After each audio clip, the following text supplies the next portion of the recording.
I'm assuming that Dr. Tabaka will be with us in a minute. There she is, I think.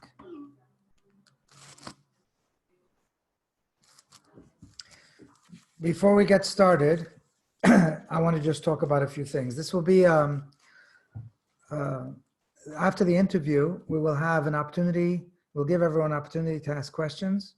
And in the interest of keeping the interview going, we're keeping the cameras off and everyone's muted, but you'll be able to unmute yourself when your time comes to speak. And if you'd like to ask questions, there'll be plenty of an opportunity for people to do that.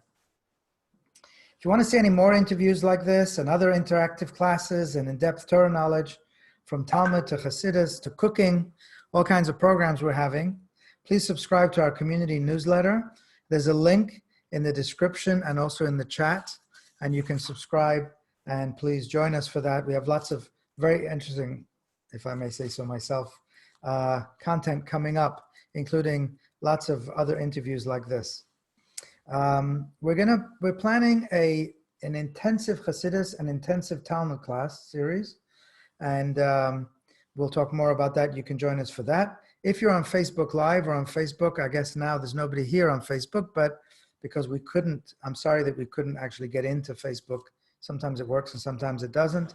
I think they're a little bit overwhelmed, but if you are on Facebook, please like the Chabad of Greater South Bay page. And just one more thing before we get started.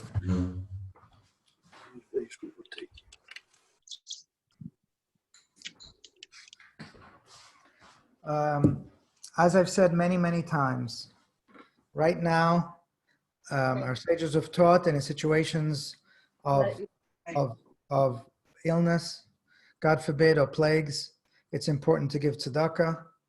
And just as we need to wash our hands several times a day, it's a good idea to give tzedakah several times a day.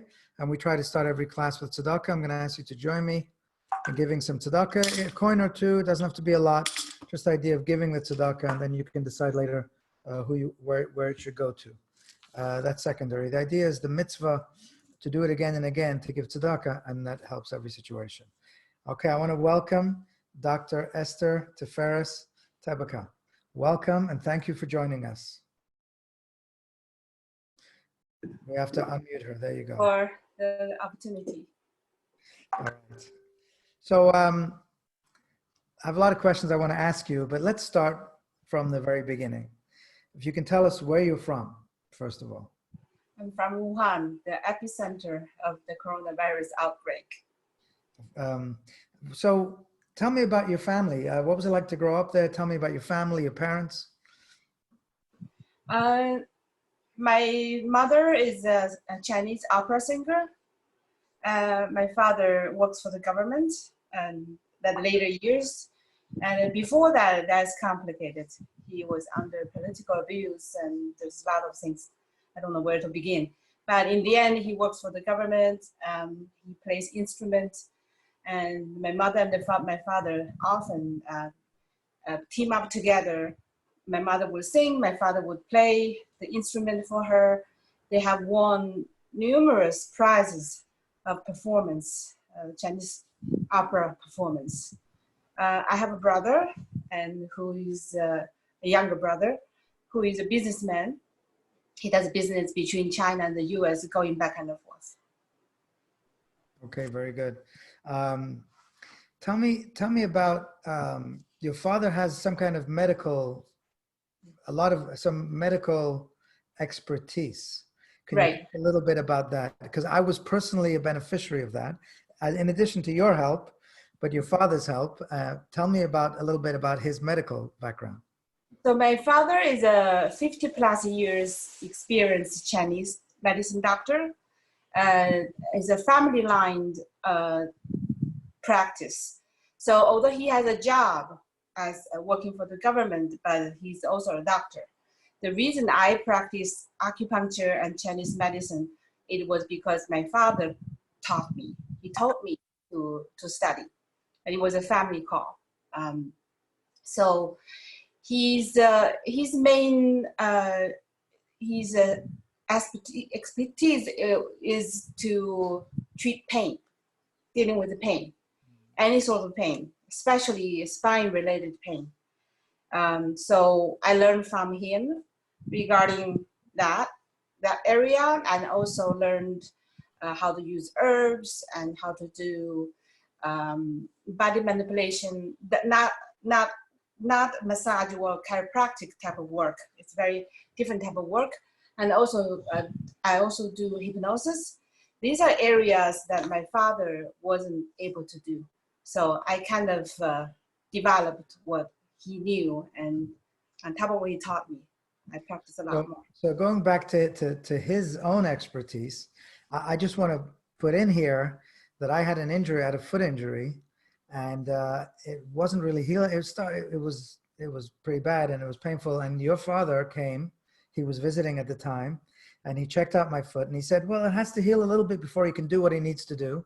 And then he came in one day, he says he's ready, and he had me hang on to something, and he just pulled and pushed. I don't know what he did, and something popped, and after that it just started healing. So I recognize that his incredible skill in doing something like that. There must have been some little bone, I think he said, was out of place, and he put it back into place. Yeah, he first made a room, then he put your the dislocated bone back into the right place. That's what he did. Right. Yeah. Tell me some of the things that you and your family did growing up. What was like when you were a girl? What was it like growing up in Wuhan, being a child? What was the family like? Can you tell me a little bit about that? Well, because my father's father, my grandfather, he was accused by the Chinese government as the U.S. spy. So he was murdered. So my whole family was under political abuse. So my childhood wasn't that pretty. Okay, so I was always isolated by other kids. They kind of love me, hate me kind of a relationship because of my political background. At the same time, I was doing the best at school, all the way from elementary school to the highest education I've been. So they kind of love me, hate me at the same time. So that's one. Can I ask you how old were you alive when your grandfather was killed? No, my grandfather was killed when my father was a child. I see. Yeah, my grandmother raised 8 kids alone, basically. They murdered both my grandfather from my father's and the mother's side. My mother's father was a classmate of Zheng, which is the president of Taiwan, the first president of Taiwan. So of course he was murdered as well. So both my grandmothers raised kids alone. Yeah. Wow. So growing up, you went to a regular Chinese school, I guess, and you had difficulty with your friends and challenges. When I was young, I had difficulties with my friends. Yes, until I was in middle school, late middle school. Things got better because the second president changed the policy, and that's when the Chinese as a nation started growing. Opened the doors to the other countries, and the economy started blooming. It's all from that time on. And also is from that time on, I started flourish in terms of my life also. So when I was 11, I published my first poems on newspapers. And from that time on, I started publish articles and my audio pieces on the radio and all of that. And later led me to TV career. Wow. Yeah. I just want to ask a little bit more about before you got to that point. Did you feel like how did it feel? It sounds like you felt like a little bit like an outcast. How did it feel? Was it difficult to walk through the streets? Was it, were you able to play in the parks? Were you able to be like any other kid, or was it really different in terms of your personal life? How badly was that affected by all this? I would say I have no childhood. Really, there was no playmate. Most of the time after school, I was with my brother. I'll take care of my brother. My parents are too busy making a living, and under such a difficult condition, right? They have to work hard during the day. At night, they would be on the stage, not to perform, but to be abused. Like peasants and people will gather together and they will put a paper hat on top of my father's head, and spit on him sometimes, and they throw bottles on him and throw things on him. And it was really difficult. You would witness that? I witnessed that. I was young. And older days, it was not as bad, but there was still no friends and anything. It's just at school when we during recess, we would play something like rubber bands and things like that.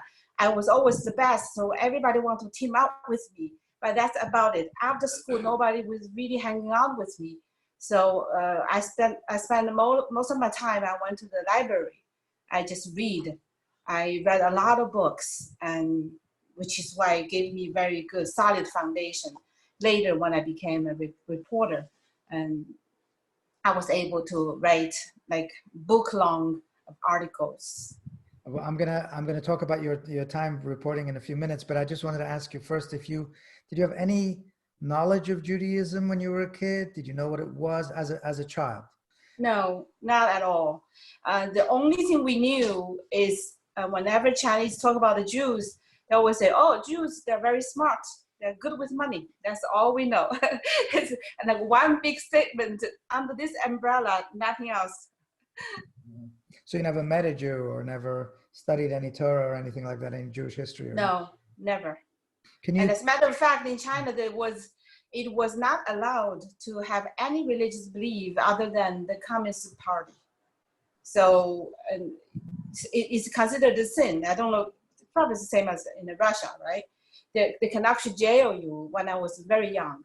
And toward the end of the 1980s, things got better. So as long as you don't really do anything openly against the Chinese government, they will just close one eye, just let you go. Right? So from that time on, like Buddhism and Taoism and Confucianism, like they started getting up a little bit. But when you were a kid, there was no religion at all, right? It was just forbidden to have any religion. Yeah, people, if they believe in anything, they would have to hide. Yeah. They secretly doing something discreetly at home or something. Did you have a concept of God, of creator, of God? None of No, that. not at all. And if anything, just know about Buddhism, Buddha. Yeah, but not much about it in the beginning. Is later actually, in my late 20s, I started getting involved with Buddhism because I was looking for God. I just didn't know what I should be looking for. So I got involved with religion. I became very religious actually.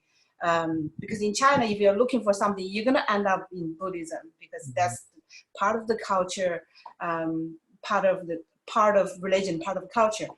So I wanted it so much, I started reading the books that monks actually reading in the temples.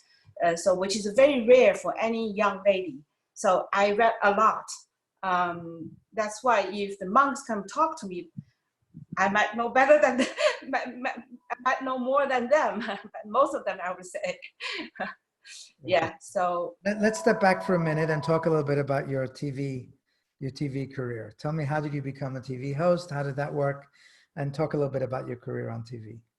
Okay, first of all, because my father is a Chinese doctor, but he was under abuse, so he did not really want me to go into any other field like performance and as an actress or actor, even though I was very talented in singing and maybe acting. But he sent me to Western medical school. So at 19 years old, I graduated from Wuhan University. It's a very famous university in China, Wuhan University Medical School, and as a registered nurse at 19 years old. I graduated, but I didn't really like Western medicine. To me, there was no challenge because it was all about memorizing. There was no individualized thinking, analyzing. So I didn't really like it. but I performed well at school, so the school asked me to stay. So I worked at the school for 4 years, but in the meantime, a year after I started working, I won the first prize of a live TV show host contest. So I became a part-time TV show host for some particular entertainment TV show. And then 3 years later, they asked me to join them. So I became a full-time job. Ask you, that show that you won, the prize that you won, was that some kind of like talent show or some kind of, it wasn't a professional, you didn't go on as a professional. It was a competition for selecting the best TV show host. So because it was voted by the audience, that's why I was able to pop out. If it was any other type of contest, I would have drawn into, you know, communism kind of relationship, people who had, that's a governor's daughter or the mayor's son. It wouldn't be me. So because it was the first time like audience vote for this, and so I was able, thank God, that's what God created this opportunity for me, and I took it and I won the first prize. Very nice. So as you moved into TV and you became more and more involved, can you tell me a little bit about your work on TV? What did you do? What was your... So in the beginning, when I just first won the prize, I was just one of the very popular entertainment TV show hosts for several years. But 3 years later, I worked full-time for the TV station, and I was a national first-class news broadcaster on TV. And then after that, I became an entertainment TV show, like talk show host for several years for different shows throughout my TV career. But each show that I was host for became very popular. And once it became popular, it was switched to different people, like communism, politics kicked in, right? How popular did it stay after you left? When the show is popular, they just keep going at the model I created. So like, for example, like a bingo show of the US. Then in the end, I said, no more of this. Like I was tired and sick of it. So I created a investigative show. So this one is not just about how you look, it's also your brain. So that one, no one could take it from me. So that show had become very, very popular. I put people in jail through my show, and I've made people being fined with millions of yuan, which is like a huge amount of money for that time. And I was loved and hated by audience. People who were in jail, of course, are gonna hate me, but most audience, they love me. And I was also many times, my life was in danger because of the investigative show. And then after that, 2 years before I came to the United States, I became a producer for 3 departments of the TV station: entertainment department, sport department, and the news department. Can I elaborate a little? Can I ask you to elaborate a little bit more on what it means to be an investigative reporter in China? So are you free to ask any questions you want? Can you do any investigations you want?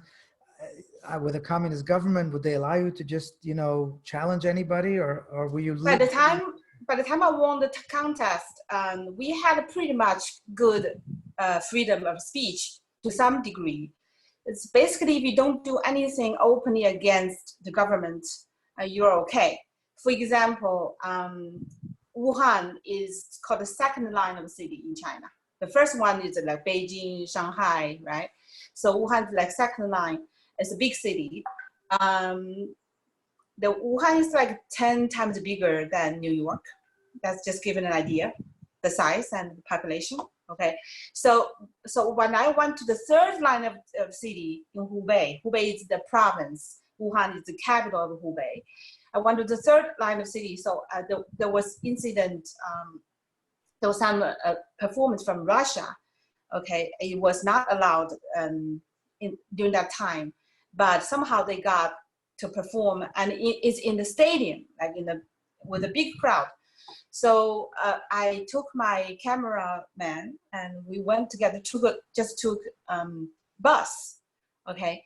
So in 24 hours, I got to the bottom of it, and I found out who are responsible for it, the people who are in charge of educational department, who are in charge of entertainment, who are in charge of this and that. Everybody was guilty, okay?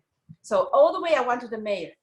So if I had made the mayor also become responsible for this, I think I might have not been able to get out of that alive, get that city. So I spared the mayor, but everyone else was fired by the government. That's just one example. So we do have that freedom, but to what degree? That's the key. And also, I put one person who was in the real estate business, okay, but he took a lot of money, buyer's money, but he could not finish the work, building the building, and he gave the living unit to the buyers. So, and he was the one said, oh, I did not take the money, and this one's responsible, that one's responsible. In Chinese, there's a saying, the thief is calling for thief. Like calling his thief, like he himself was thief. So because of me, he was fined millions of yuan. And so that was able to be aired. But in the meantime, of course, I found people who were involved, like policemen, people who are in the tax department. A lot of people are responsible too. They all got some money. Like it's very corrupted.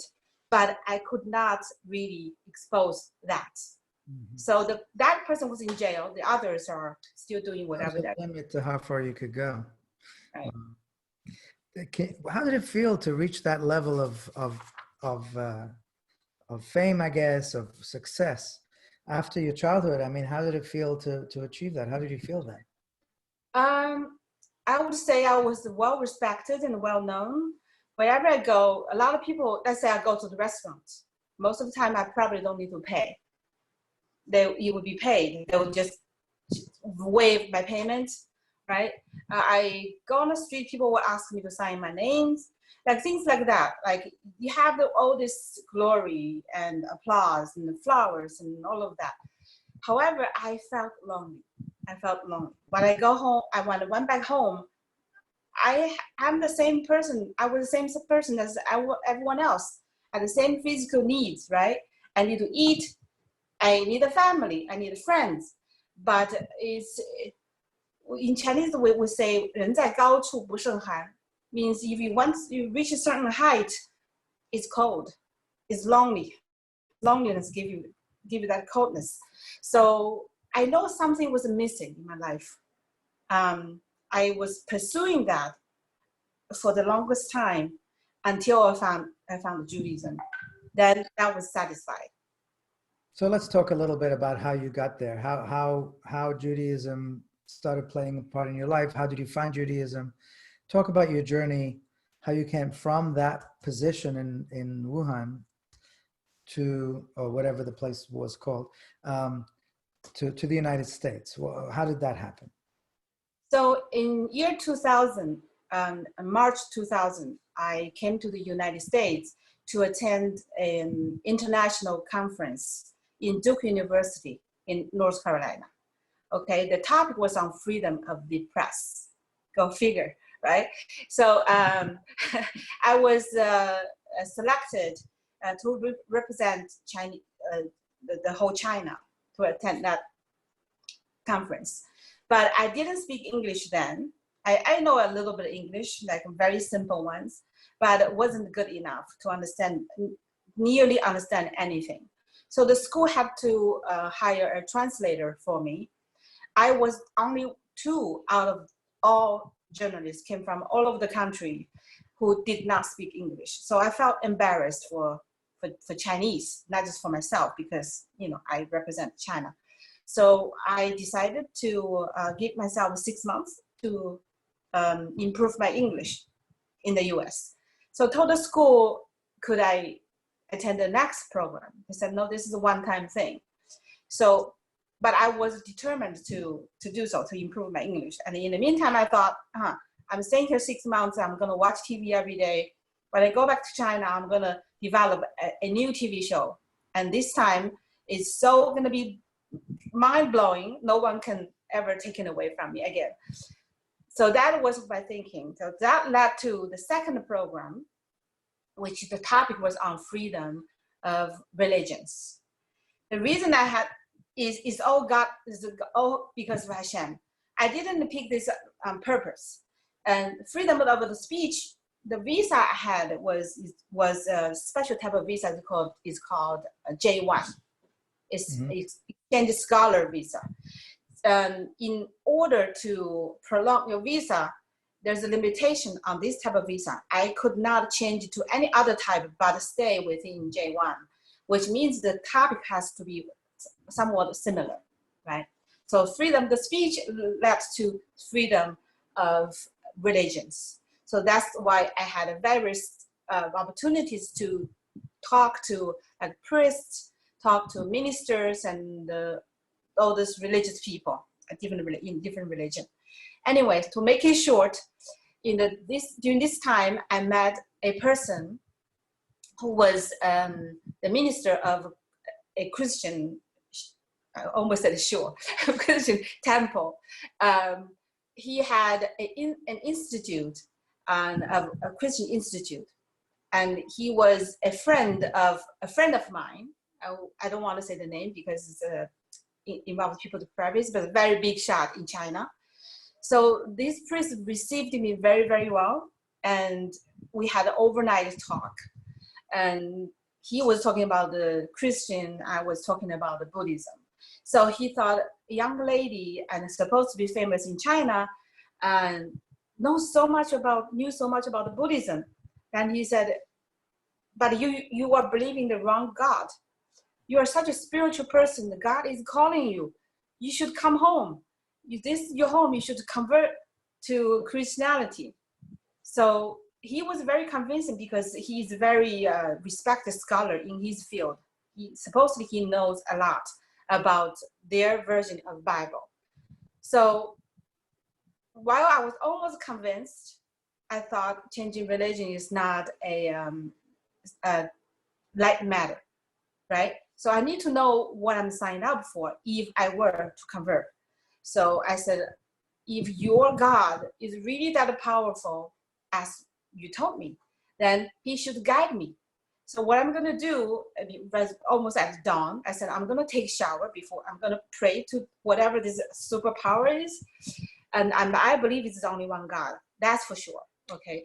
Maybe it's called different names in different religion, but I believe the power is only one.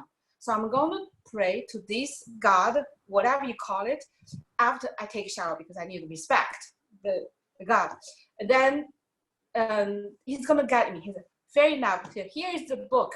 Right? Why don't you read this book, which is their version of a Bible that contains the Old Testament and the New Testament together. So that's what I did. I took a shower. I opened that book he gave me. And this is what he said. I don't remember exactly the wording, but this is what it roughly said. So you came from the East and you bowed down to the idols.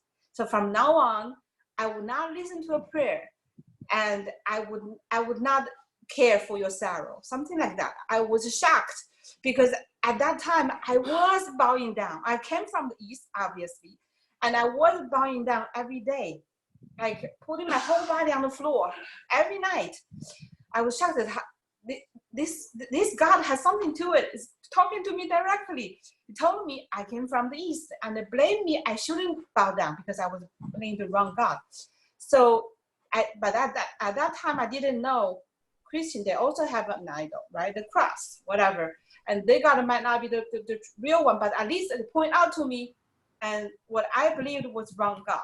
And of course, this was in the Old Testament. Even though I just randomly opened the page, was in the Old Testament. So I told him, I said, it sounds like this is something real. However, I need to read the whole book. I want to see what is going on. So when I finished the whole book, I went back to the priest. I had so many questions I brought up the questions, and he couldn't give me satisfying answer. And questions such as, why do you say Yashka is son of God? What's the proof of it, right?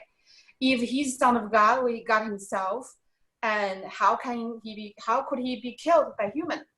And if he couldn't kill by human, why would we believe him? Why wouldn't I just believe anyone else? Like he just same as us. And so the main question was, who could prove to me that he was son of God? So he said, oh, because in the Old Testament, one of the chapters saying he's son of God. Okay. So I said, which chapter? He said, go read, you'll find out. I read the whole book again, the second time. I couldn't find anything, but one chapter says a virgin girl will give birth to a boy, but the boy was not his name. Okay, it was a prophet's name, Emmanuel, right? So it was not his name. And I brought this up to him again. He said, oh, that's him. But where does it say it's him? He said, no, believe me, that's him. I said, no, I don't believe, just believe that what you are telling me. You need to give me a source. And he couldn't. So then I went on, I said, didn't you say God is the wisest and he would never make any mistake, right? He said, yeah. So why? What is the Old Testament? He said, oh, the Old Testament is called the mother of all religions. I said, so you believe in the Old Testament? He said, yes. And all other religions also believe in the Old Testament? He said, yes. It's called the mother of all other religions. Something been deleted or added later on and to become a new religion. So to me, if there's God, okay, the best chance would be the one that is oldest. No one had changed it, right? So if the Old Testament is called the mother of all religions, recognized by all, and God is infinite.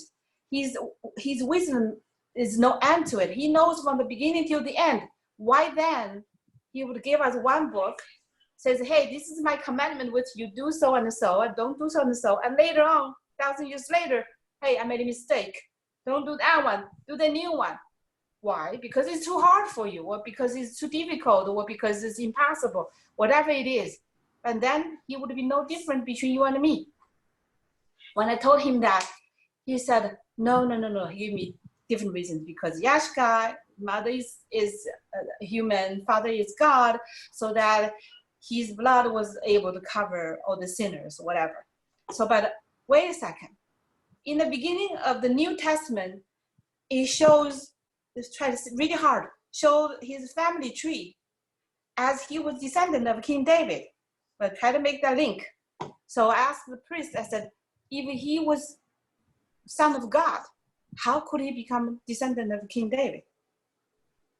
He was shocked. He couldn't give me the answer at all. And it can only be one of the two, cannot be both. So in their theory, they're saying he's descendant of King David. He's Messiah. He's going to be Messiah. And then he's God himself, and he's the son of God. All three together in one. That's what they're saying. So basically from the beginning of their Bible, their book, they completely collapsed the whole theory, the pillar of it. So things like this can go on. And I started doubting about the Christian, and it's not the truthful one. And Muslim, Catholic share same idea. So I thought, forget about it too. As for Muslim, honestly, I don't know much about Muslim, but if something just came around for 800 years, and much later than Chumash, then there's nothing to it. So I didn't even waste my time on it, especially at 911, I was converting. I said, if these people taking pleasure of killing people, right? And think this is the right thing to do by killing others and justify all of that. If this is God's chosen people, I would rather not believe in such a God, like altogether. So I said, okay, if Judaism is called the mother of all religions, that's something I'm going to stick up to. So then I got into it. So beautiful. So how did you connect to Judaism? How did you connect to the Jewish community? And it was hard, I would have to say. In the beginning, so I worked in the Chinese radio station in New York. And cross street of where the radio station located, there was a conservative Jewish synagogue. Beautiful, beautiful building. And with Magen David and colored glass windows. So I didn't know better. I just know at that time, by talking to Reform and conservative Jews, not religious Jews, no religious Jews talked to me yet at that time. They said, oh, you have different Jews. You have conservative, Reform, and Orthodox. No, don't be the Orthodox Jew. The Orthodox Jew, they're crazy because they don't drive, they don't have electricity, and they told me all of that, right? So I already know. But I said, but why people keep all of that? Oh, because they are crazy. They think this is the oldest one coming down, commandment from God. But today, everything has changed. But they didn't know. I heard it differently. That if it's commandment from God, then that shouldn't be changed. That's the one I'm going to go. So when I went to this conservative shul, the rabbi received me very warmly. He made a phone calls to in Manhattan, some Jewish schools, and said, "Oh, don't worry, we'll take care of you." And blah blah blah. Did a lot of things. So then I thought something was not making sense. It just doesn't add up. So before I left him, I said, "Do you keep kosher? Do you keep Shabbos?" He said, "Of course I do. I am a Jew." Then he said, "But we drive to synagogue on Friday." So I know some Jews maybe say this is not good, but this is part of our observance. I said, "Thank you very much and goodbye." And I never went back. I thought that was not for me. So because it's too modern, it was not Orthodox. But I had no way of finding the right one, except when I take a bus in Flushing, downtown Flushing. I pass a building. I often see Jewish man with a black hat, black coat, and the woman dressed like a long skirts and things like that. So I assume that's a synagogue, right? So I took the bus. I went there, and so then there was two boys came out, asked me, "Who are you looking for?" Right? I said, "Can I talk to the rabbi?" He said, "Wait," and I went back inside. Came back to me, said, "The rabbi is not here right now." So I said, "Can I have the rabbi's phone number?" They said, "No, the rabbi does not have a phone number." So I understood they're trying to push me out. That I already know, like Orthodox Jewish conversion, they don't really encourage you, right? They might push you out. So I thought it was their way of saying no. I said, "Okay, I'll come back at a different time." And before I left, there were two men came in, and now the first two was like teenagers, but these two are grown-ups. So they'll ask these two boys, I think it's a little bit arrogantly, they said, "What does she want?" I heard, so I answered, "I'm interested in Judaism." They literally want like, ha, ha, ha, like scoffed at me. Like it broke all my confidence and all the courage that I gathered, because I was still speaking a broken English. It wasn't easy. I was a foreigner. Only for love of Judaism, I was there. Otherwise, I'll go back home and continue enjoying my life. So I came out in tears and saying, "This is too much, right? This is too much. I should give up." But then there's a second thought. He said, you want to convert to Judaism. There's an easy way, but you don't want it because it wasn't the truthful one. Now, this is something that is real, but they don't want you. So what are you going to do? I said, maybe it's a test. It's a test from Hashem. So let me try one more time. And then Hashem put this wonderful idea in my head. So I took this tape recorder from the radio station and went on Main Street. I just randomly interviewed some, I thought it was religious Jewish woman. And so after some questions, they asked me, "You Chinese, right?" And yeah. "So why are you interested in these questions?" I said, "To be honest with you, I want to convert, but I don't have any way. I don't know who I should be in contact with. I have no idea. Could you help me?" So this woman came back with a phone number. "Call this rabbi. I don't know if it's the right number, but call, see what you find out." That was a Rabbi Fund from Brooklyn, and which is also, he's in charge of Orthodox conversion. And I called him. I made an appointment. I talked to him, and he said, "I'm going to give you 30 minutes." But we talked over an hour. And he said, sounds like you start a lot. Where do you live? I said, I live in Queens. So then don't come to me. Go to my friend who's in Queens. So he introduced me to the rabbi who converted me, Rabbi Peretz Stenberg, who was the chairman of Orthodox conversion. From that time on, I started my journey. Before that, by the way, before I even started looking for a rabbi, when I started thinking about the Judaism I want to convert, because I naturally was yearning, pursuing for Hashem's existence. Once I determined what I want to do, I said, let me try if I can keep kosher. So I stopped eating pork right away. Then I started eating any fleshly food just to become vegetarian. So this way I know at least it's not something, I lost you. Rabbi Levin, I lost you. Am I here? You don't hear me? Oh, something else popped up. So yeah, so I basically become vegetarian. And so I thought, okay, this is not easy.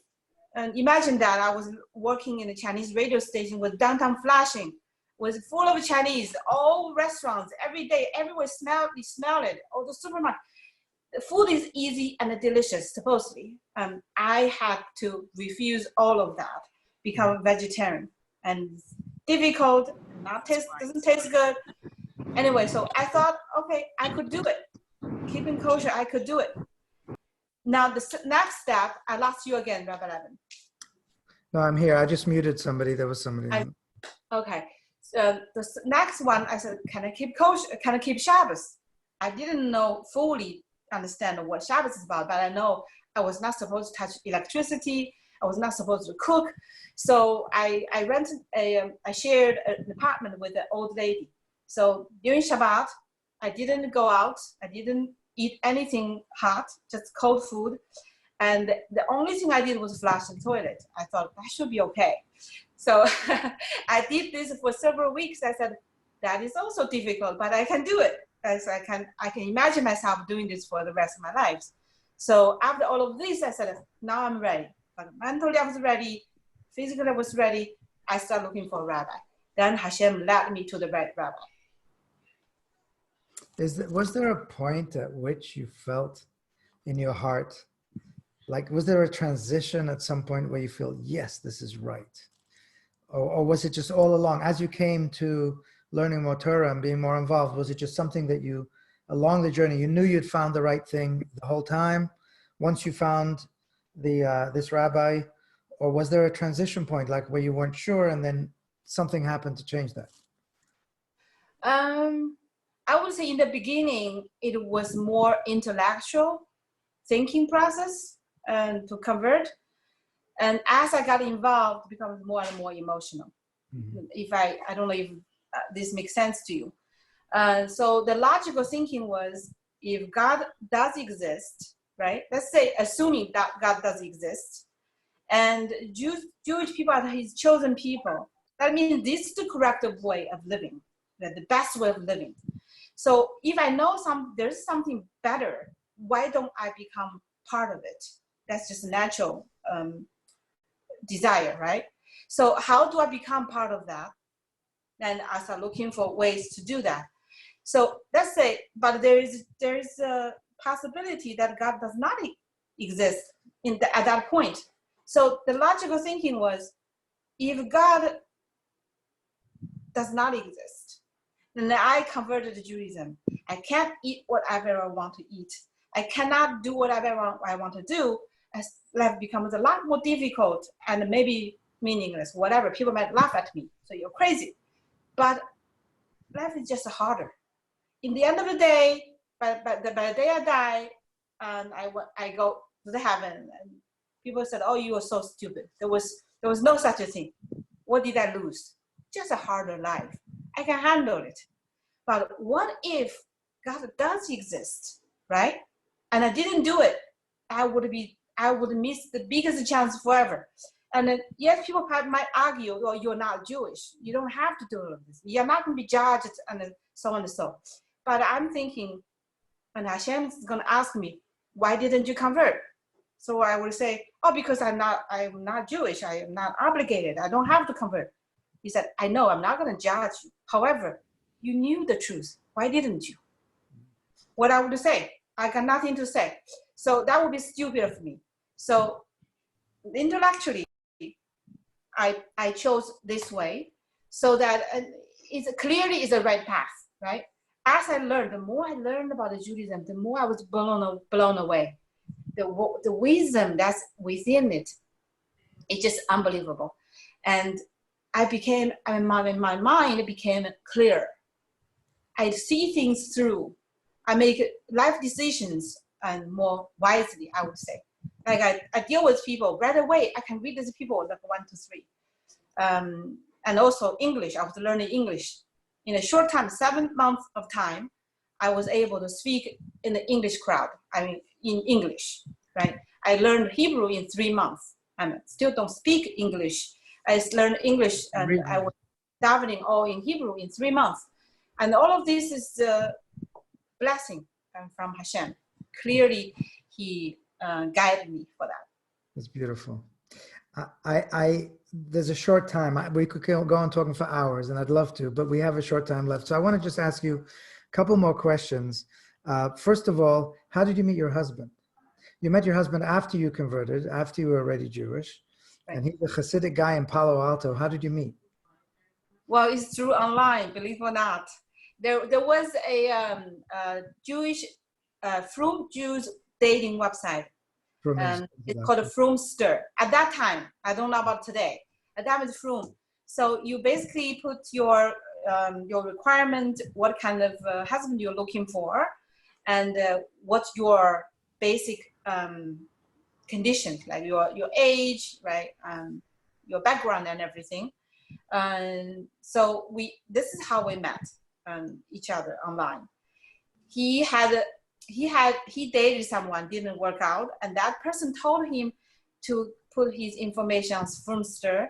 And after my rabbi and everybody, all matchmaking, tried to match someone with me, and all failed because I think I'm normal. I was normal.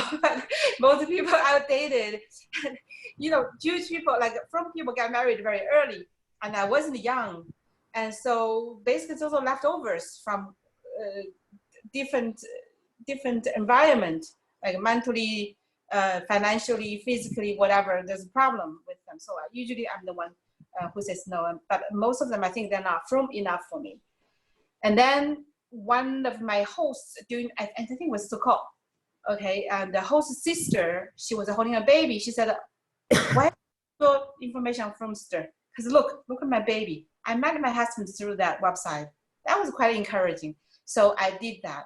But because I think I'm Frumer than most people on that site, I did not really put my picture over there. I did put one, but you cannot recognize anything. It was like very fuzzy. So you use my husband's words. He said, you can't tell if he says someone who is from Africa. It could be anyone. And there was no feature or anything. Anyway, so through only a few days we connected. Then my rabbi heard from my Hebrew teacher. He knew that I had my information. He told her to tell me I should take it off, because he said online people can lie about their things. So I took off. However, Hashem made the match. Once it's connected, Even only a few days, it worked. So that's what happened. Very nice. And then you came here, and thank God you have 3 wonderful children. And you developed a practice now as a quite recognized medical practitioner. You're a doctor, and I understand that now in the current situation with you've been sending herbs to people all over the country to help them with their people who've been affected with the virus, with COVID-19. And you've been helping a lot of people with your practice. So you're doing Chinese medicine, you're in the Jewish community. Do you want to talk a little bit about, do you feel like you're mixing 2 cultures, bringing them together? You want to talk a little bit about that? Okay, so my business basically opens to all, right? However, interestingly, for some reason, it does attract a lot of Jewish people. most of the time I don't even know they are Jewish until much later. They mention about, oh, you have mezuzah. How do you know? Or mezuzah, oh, I'm Jewish, right? So things like that, like most people are not from the community, actually not many people I could count on my fingers, on my one hand, okay? So I figured I have a role in this. Nothing happens randomly. And I have a practice, my goal, this is what, can I tell? Can I say that? I like my end goal is I'll become the best Chinese doctor. So maybe one day I'm going to help Mashiach. Oh, wow. I'm going to help Mashiach. I can treat Netanyahu, right? So in the US is the best platform for me to study more and more and together to suck in, expunge with all knowledge that's needed. When I'm ready, I'm going to do Aliyah. I'm going to only serve the Jewish people. That's my goal. That's what I'm thinking. So since having that in mind, when I see Jewish people, of course I'm going to talk to them very naturally during the treatment, doing whatever. I slowly give them some taste and knowledge of Judaism. So often I have people, Jews or non-Jews alike, they will tell me, interesting, I got my best Jewish education through a Chinese. That's really wonderful. That's really wonderful, actually. You know, Judaism is as a group, we have so much richness coming from all the different backgrounds and people joining and people becoming part of the Jewish community. And it's beautiful. I want to open up to invite people to ask questions. I just want one more question. We've all heard, I think probably everybody's heard about your experience in Wuhan, where you were just there recently visiting the family. So I don't want to talk about that whole event because, you know, we've heard about it, and it was kind of a striking event where Chabad helped you get out and everything. But did you feel as a Jew, was it the situation any different being there as a Jew in Wuhan, as a Jew with your Jewish background now? Did you feel that way when you came there? And did you feel that way through this event, to this episode of having to get out and not having food there and all that? Can you address that question as a Jew in Wuhan now recently? Can you talk a little bit about that experience? Yes. So I went there for a reason. My mom wasn't feeling well, not for coronavirus, Baruch Hashem, it for something else. So it was long due visit.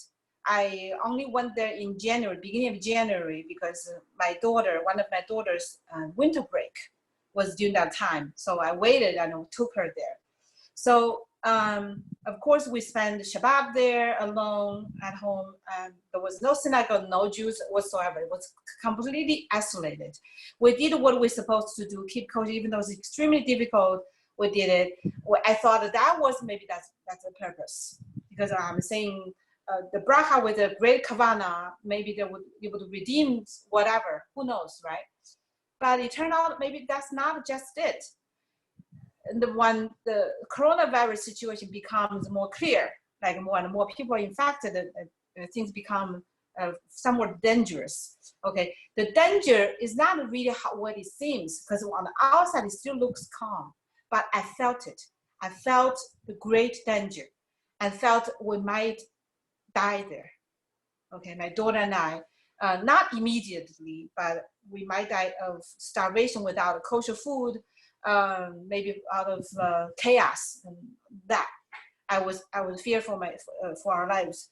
So the minute I think as a Jew in that situation, that's when you called me. Okay, so I felt this deep connection. I was worried, but not so. I wasn't panicking. But remember when you called me, I cried the first second.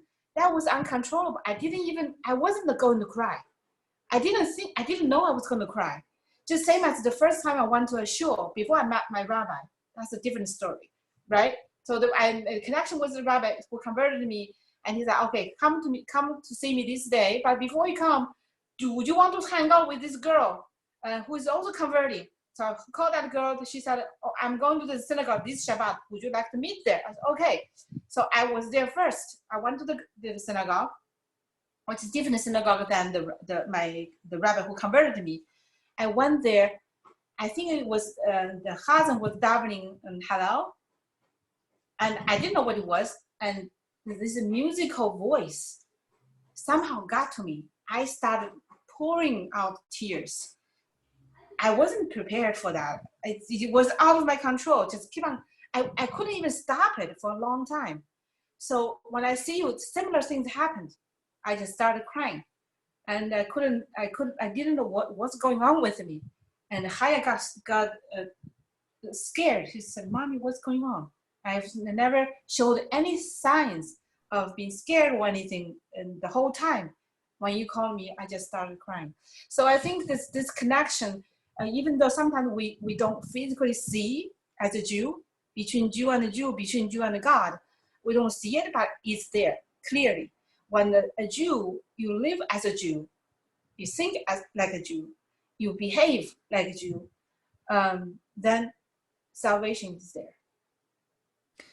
Thank you. I'm going to ask if anyone has one. We have time for one or two questions. If you'd like to type it into the chat, that would be a good idea.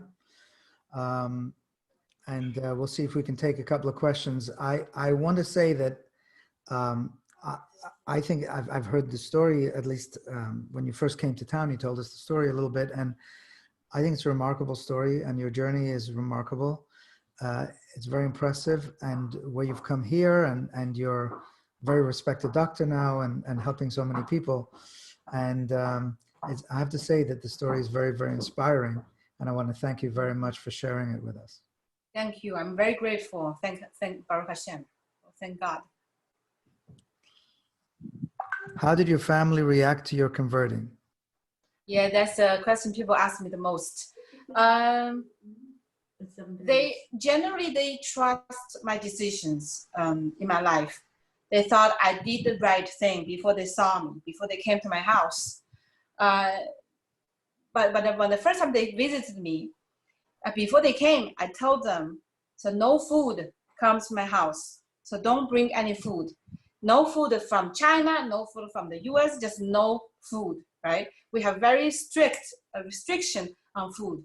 So they're okay. So they came in with a jar of something. I said, I told you no food. My mother, I told no food. My mother said, I didn't bring this is from the airplane. So I said, okay, throw it away. He said, that's waste. I said, okay, fine. Why don't you go to the backyard and eat it over there and throw it in the trash? So, okay. Then she went. He came back with my spoon. So she ate that yogurt with my spoon. So I know I could categorize the spoon, but I want to make a point. So I said, okay, look, this is going to go to the trash. So I threw it in the garbage can. So my mother said, why? Because you touched the food that's not allowed in this house. So I know it's harsh at that time. My mother, emotionally, she was hurt, maybe, she didn't say, but I want to make a very strong standpoint. So they got it. So from that time on, there was no food whatsoever. And then they cannot touch this, they cannot turn on the stove, they cannot, so all the things together, after a few days, they couldn't handle it anymore. So they didn't say, but from the facial expression, I know they think I'm crazy. I'm somewhat crazy. And I have chosen some extreme religion, and I limited myself, so I couldn't enjoy myself much. And so after a few times they came visiting me, I could feel that biologically we are still parents and daughter, but deep down they think I'm gone. I was gone. This daughter is like considered they never raised this child. Although they still love me, I love them, they love me. So the connection becomes faded, I would say. They are a lot closer to my brother's family than my family. And also because they couldn't really communicate with my kids. They don't speak English. And I failed teaching my kids Chinese. And I'm really sorry about that. But they learn Hebrew at school. And, you know, Jewish life is not easy. I didn't have the time. I didn't remember to speak to them in Chinese because common language is English, and then we daven in Hebrew. So really, there wasn't much I could. Yes, that would be a lot. Yeah. All right. Yeah. So, we're out of time. There are a few more questions, but I'm afraid we're out of time. Anyone who would like to ask questions directly to Esther, you can email me either at office@chabadgsb.com or your favorite rabbi @gmail.com. Just email and we'll get you the answers directly from Esther. I want to thank you so much for this time with us and sharing your story. It's a very, very touching and emotional story. And thank you very much. And I wish you a lot of success in the rest of your life with your family. Thank you. Before we hang up, one thing I want to clarify, I don't want people have wrong ideas about that shul who refused me when I'm looking for the rabbi. That later on I find out that was a yeshiva for boys. So of course they're going to kick me out. So don't feel bad for that. They did what they had to do, but it was just not easy for me at that time. Wonderful. All right. Thank you. Thank you very much, everybody, for joining us. We hope to see you soon on more programs. Thank you.